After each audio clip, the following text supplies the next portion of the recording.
Hello everyone. Last Monday we talked about events in Nighthold, and I promised during that video that I will speculate a little bit on what the future might bring. Keep in mind that I might be talking about spoilers, so if you don't want to know what's to come, then why are you watching a video speculating on the future? I mean, if you don't want any spoilers, then please turn off the video right now.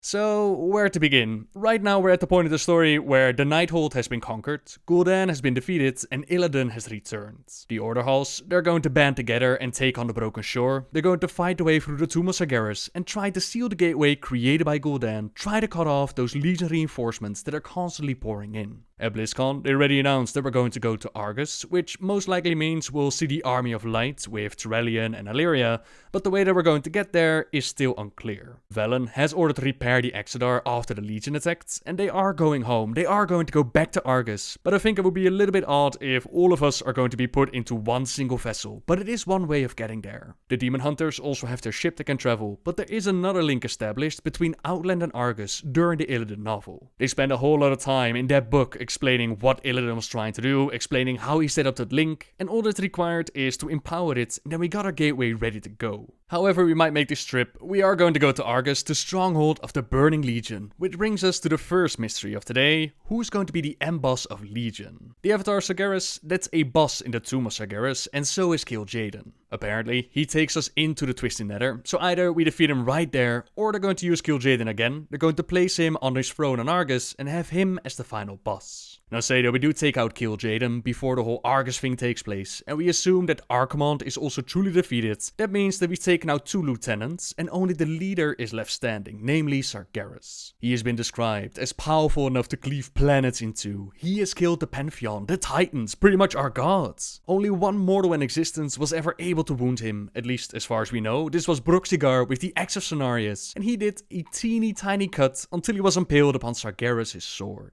Now granted, we all have our super duper special powerful artifacts, but I still think that it would be odd to actually take down Sargeras. Can you just imagine how that raid's gonna go down if we compare it to Deathwing, for example, where we fought on this mighty beast, or we're gonna take down his toes, and then his ankles, and then his kneecaps. I just think it would be a little bit odd to take down such a pillar in the lore, the leader of the Burning Legion.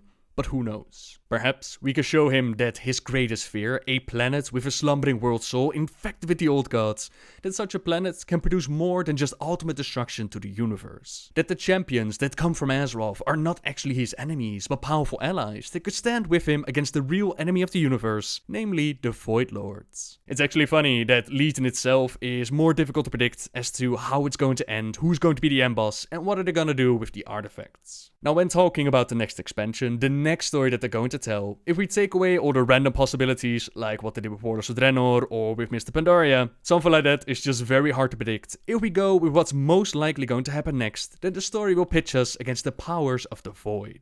I know, truly mind-blowing. Those that have read the Chronicles, you will not really be surprised about that. And the game is also offering quite a few hints towards this, mainly with the Whispers of Il'gynoth from the Emerald Nightmare raid, which actually connects to what we see in Nighthold. When we face off against Gul'dan on the Alliance side, he will say, "Your new boy king will bow down and serve me, as will all of you." The boy king serves at the master's table. 3 lives will he offer you.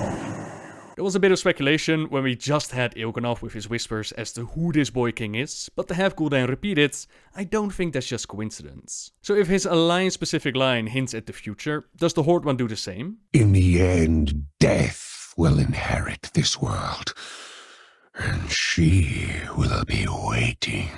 At the hour of her 3rd death, she ushers in our coming." Both of these lines, both of these whispers, they're talking about death and a she. And when thinking about those two things, 2 names come to mind. We have Helya, who's already been defeated in Helheim, and we have Sylvanas, who had her part to play within Stormheim. She then kind of vanished from the storyline, not to mention that Sylvanas has already died 3 times, and to have them replace another war chief, I don't know, it seems a bit too much. Now what if the she that they're talking about is actually the slumbering titan spirit inside of Azeroth, who has been confirmed to be female? Her third death could be another catastrophic event to the world, as we've seen first with the Sundering after the War of the Ancients, and then the Shattering with the Cataclysm. Then there's the line, in the end, death will inherit this world. Bow down before the god of death! Your fate is sealed. The end of days is finally upon you, and all who inhabit this miserable little seedling. Ului Bisarak Gagerong.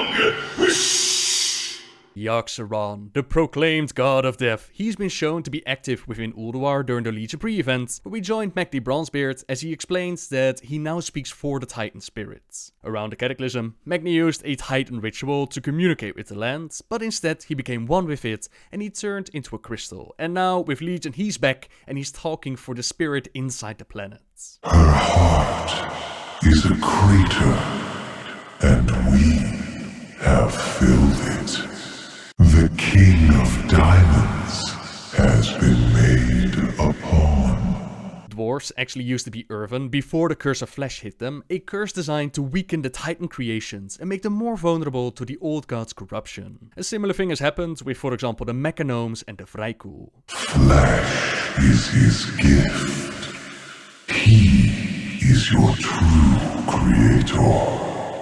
So what does the King of Diamonds inform us about? The only way by which we can seal off the gateway at the Tomb of Sargeras. He points us towards the 5 pillars of creation. 5 keys to open our way. 5 torches to light our path. The Lord of Ravens will turn the key. The Lord of Ravens, that could be Odin or Medivh or Khadgar. I personally think it's going to be Khadgar, but it doesn't really matter. The point is that the 5 pillars, or the 5 keys, they will be used to shut the gateway, lighting the path for the old gods. So let's think back for a moment. How exactly did we obtain these 5 pillars? We had the Aegis of Aggramar. This was a reward by Odin after completing his trials and competing with God King Skovald. Why did Odin need us? Why did we go through these trials? That is because he and his forces, they were trapped within the Halls of Valor. Helya was the one who used the magic to trap them there after being set free from Odin's control by Keeper Loken, and Keeper Loken was already listening to the whispers of Yogg-Saron. The Tears of Elune, originally during the questline, they were supposed to be ready to pick up within Val'sharah, but they were taken by Xavius the Nightmare Lord, who used it against Ysera. The seeds of the Emerald Nightmare, they were placed by the Old Gods, and Xavius was working together with the Old Gods. Now we brought Ysera down, and the clan's Tears of Elune, they were picked up. Then we have the Tidestone of Golganath. This was shattered by Azshara before the Sundering took place, like 10,000 years ago, and the pieces were locked away within Narfala's academy. We went out to gain access into the vault, only to see the Tidestone be taken away by the Naga, and they were the ones who made it whole again. The reasoning why they wanted the Tidestone, that was a little bit unclear, but the Naga, they are allies of the Old Gods, since the whole reason why they're Naga to begin with, that is because of a dark bargain that they made with the Old Gods. Then, the Hammer of Khaz'goroth, found within High Mountain, but that's not where they always kept it. At some point, Neltharion, he acquired it and he stored it away within his lair, to which Hall and High Mountain, he used it to banish Deathwing from their lands, and their sacred charge of guarding the relic began. Dargrul the Underking, he decided to take the hammer for himself, to which we helped out the people of High Mountain, and we eventually claimed it. But its origin, that falls back to Neltharion, or Deathwing, as most of you know him today, another taken by the whispers of the Old Gods. And then, there is the final one, which is the Eye of Aman'Thul, used by the Nightborn to create their Nightwell. This artifact is so important to them, that by removing it, their Nightwell, their fount of power, that has become unstable, and they decide to let it die. That's quite a sacrifice to make, but then again, they did owe us a lot for helping them out with Elisande and the Legion. Now why did Elisande decide to remove the shield this time and ally with the Legion? That's because her scrying, it showed her no other possibility. The idea of us being able to form this rebellion, be able to fight back and defeat the Legion. The powers of the Nightwell simply did not show her this possibility, but why? Again, a reason, a connection can be made to the Old Gods through the whispers of Xal'atath. Suramar. Its noble citizens, greedily slurping at their world's very lifeblood. Slurping at the world's very lifeblood, the Titan spirit inside the planet. Her heart is a crater, and the Old Gods have failed it. They showed Alicent that there was no other way than to join the Legion. They turned it against their own people. They set up the events within Suramar, and this eventually led to us liberating the Nightborn and them giving us the final key that we needed to seal the rift at the tomb of Sargeras and light their path to freedom. We might be able to take care of the threat of the Legion, we might be able to take the battle to Argus, but upon returning, we'll find out that we've exchanged one threat for another. Our world is going to be claimed by the old gods once again. The days of the Black Empire will make a return. Some will fall to madness, to the whispers of the void, while others will rise up and stand against it. If we want, we can take the speculation even further. Who was the one that opened up the gateway for the Legion to begin with? The reason why we need these pillars? That was alternate Gul'dan sent back by Archimonde. That connection between alternate Draenor and Ar-Azeroth, that was established by Garrosh, who was sent back by Kairos Dormu and Rephion. Why exactly? Because Rephion had seen a vision of the Legion coming back, something that terrified him so much that he tried to manipulate events between the Alliance and the Horde. That eventually blew up in his face, so instead Garrosh was sent to form this new Horde and have that empower us against the Legion. His so-called father Deathwing, he caused her second death to happen. And where does a black dragon like Rephion get his powers from? From the earth, he draws strength. Our earth, our strength. The old gods have pitched us against the Legion, trying to perform the same scheme as they did during the War of the Ancients, use the coming of the Legion to break out of their prisons and rule the world once more. Sure enough, we've been able to stand up against the threats that attack us from the surface, but what about that which is waiting down below? Its surface blazes bright, masking shadows below. We have not directly faced off against an old god ever since Yogg-Saron's defeat. There was Deathwing and the Heart of Yogg-Saron empowering Garrosh, but an actual manifestation of the old gods that did not happen since Yogg-Saron. Now there's only one whisper that I can't really place yet.